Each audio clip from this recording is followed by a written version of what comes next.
아까 처음에 말씀드렸지만 글쓰기는 자기를 표현하는 거예요. 제가 오늘 핵심 테마를 콘텍스트로 정한 거는 오늘 오신 분들은 늘 평소에 리포트를 쓰거나 뭐 논문을 준비하거나 이런 분들이기 때문에 굳이 초보적인 걸 제가 강조해서 말씀 안 드려도 된다고 생각해서 그렇게 말씀드렸고요. 여하튼 글은 짓는 게 아니라 쓰는 거다. 지어내려고 하지 마시라. 특히 이 학문을 하시는 분들은 지어낼 이유가 하나도 없으니까요. 그렇게 좀 강조해서 말씀을 드리고 그 다음에 문과, 이과 그렇게 나눠보면 문과 쪽은 되게 문학적 분위기가 좀 도는 글을 쓰는 경우도 있고요. 이과 쪽은 되게 이제 아주 건조한 그런 걸 쓰죠.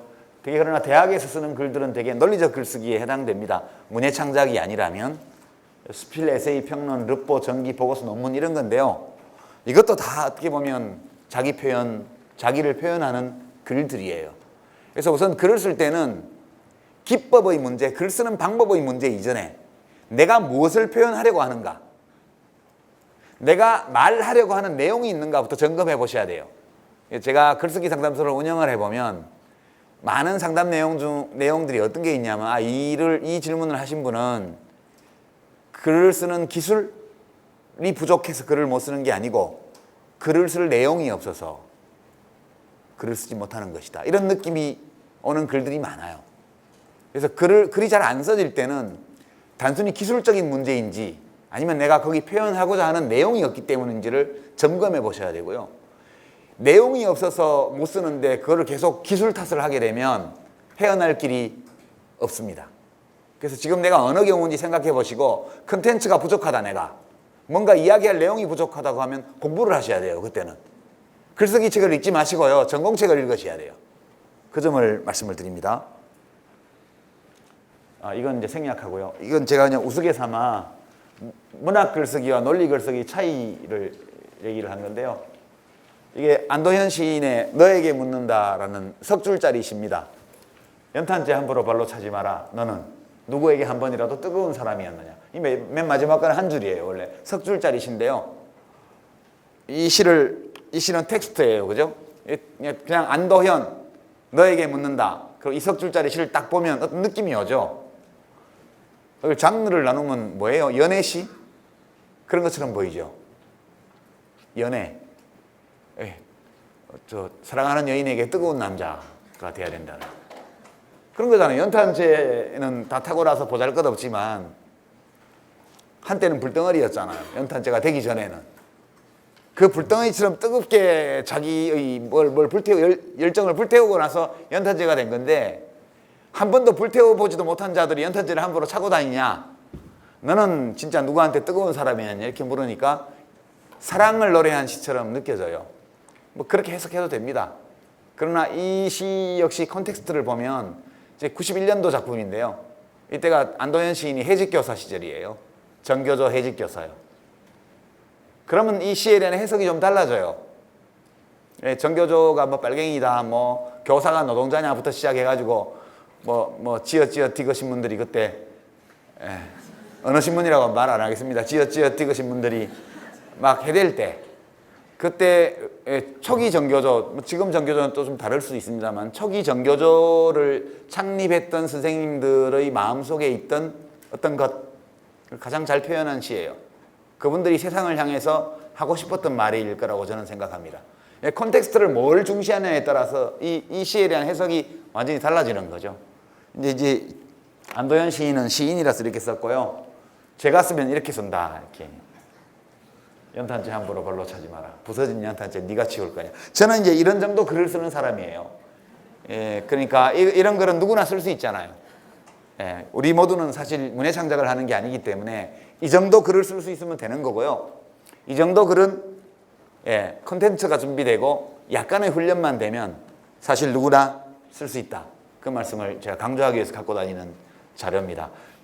이제 아무리 훈련해도 안도현처럼 시를 쓸 수는 없지만 열심히 훈련하면 유시민만큼 산문은 쓸 수 있다. 이제 그 점을 제가 말씀을 드립니다.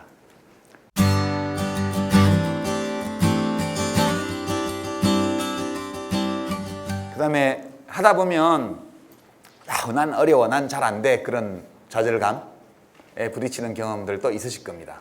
내 친구는 잘하는데 또는 누구는 잘하는데 그래서 타고나야 되는 거 아니냐. 물론 약간 그런 게 있긴 하죠.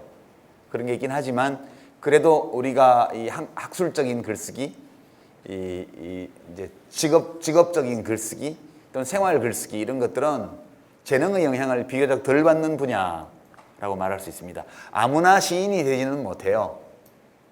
예, 그러나 아까 본 그 연탄재 발로 차지 마라 네가 치울 거냐 이런 정도는 사실 재능을 타고나지 않아도 누구나 쓸 수 있는 거거든요. 그래서 우리의 글쓰기 능력은 되게 재능과 훈련의 합인데 문학적인 글쓰기는 재능의 역할이 상대적으로 크고요.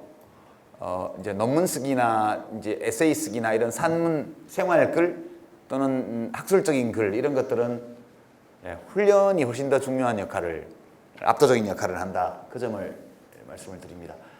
이건 생략하고요. 이제 여러분들은 이미 대학생, 대학원생들이시기 때문에 이건 책에 다 있는 내용이라 제가 간단히만 말씀을 드리겠습니다. 그 글을 쓰기 어려운 이유가 기술이 모자라서 못 쓰는 경우가 있고 콘텐츠가 없어서 못 쓰는 경우가 있는데요. 제가 보기에는 콘텐츠 부족인 경우가 훨씬 많은 것 같아요. 사람들이 글을 잘 못 쓰는데 다 아시는 것처럼 내 마음에 있는 생각, 내가 느끼는 감정 이런 것들을 소리로 내면 말이 되고요. 문자로 적으면 글이 돼요. 두 개가 같은 거거든요. 근데 말을 하라 그러면 잘 해요. 근데 글로 쓰라 그러면 못 써요. 이유가 뭘까? 말로 하면 빨리빨리 지나가요.